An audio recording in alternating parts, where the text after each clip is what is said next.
Merhaba, Atavatan TV ekranlarından Yapay Zeka Türkmenistan haberlerine hoş geldiniz.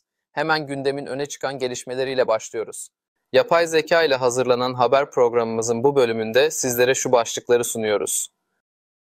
Türkmenistan'ın Expo 2025'teki Milli Günü görkemli şekilde kutlandı. Türkmenistan'ın Expo 2025 pavilyonu, kültür ile teknolojinin buluşma noktası.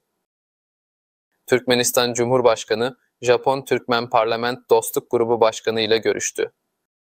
Sayın seyirciler, Atavatan TV'de, şimdi ise haberlerin detayına geçiyoruz. Türkmenistan'ın Expo 2025'teki Milli Günü görkemli şekilde kutlandı.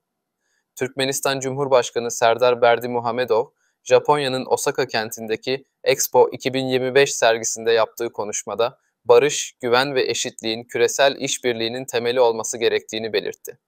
Türkmenistan'ın milli standı, enerji, sanayi, tarım, tekstil, kimya ve turizm gibi sektörlerdeki modernleşme hamlelerini ve kalkınma başarılarını sergi katılımcılarına sundu.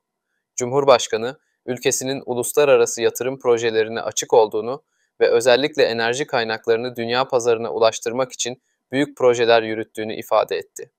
Türkmenistan ile Japonya arasındaki uzun vadeli ve dostane ilişkilerin güçlendiğine dikkat çeken Berdimuhamedov, Japon iş dünyasına teşekkür ederek ortak projelerin süreceğini belirtti.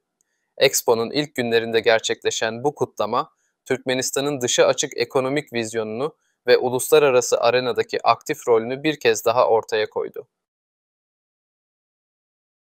Türkmenistan'ın Expo 2025 pavilyonu, kültür ile teknolojinin buluşma noktası. Türkmenistan Cumhurbaşkanı Serdar Berdimuhamedov'un resmi olarak açılışını yaptığı Expo 2025, Osaka'daki Türkmenistan Milli Pavilyonu, ülkenin geleneksel değerleriyle modern kalkınma vizyonunu başarıyla harmanladı. Üç katlı döner üçgen formundaki yapı, Garagum Çölü, halı motifleri ve Ahalteke atları gibi milli sembollerle bezenerek ziyaretçileri etkileyici bir görsel deneyime davet etti.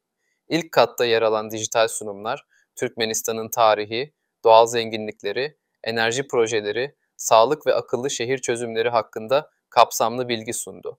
İkinci katta, Arkadak şehri örneğiyle birlikte devlet kurumları ve özel sektörün teknolojik ve ekonomik başarıları tanıtıldı. Pavilyonun kültürel bölümlerinde geleneksel Türkmen mutfağı, el sanatları ve halı dokuma örnekleri sergilenerek ziyaretçilere hem kültürel hem de duygusal bir bağ kurma imkanı sağlandı.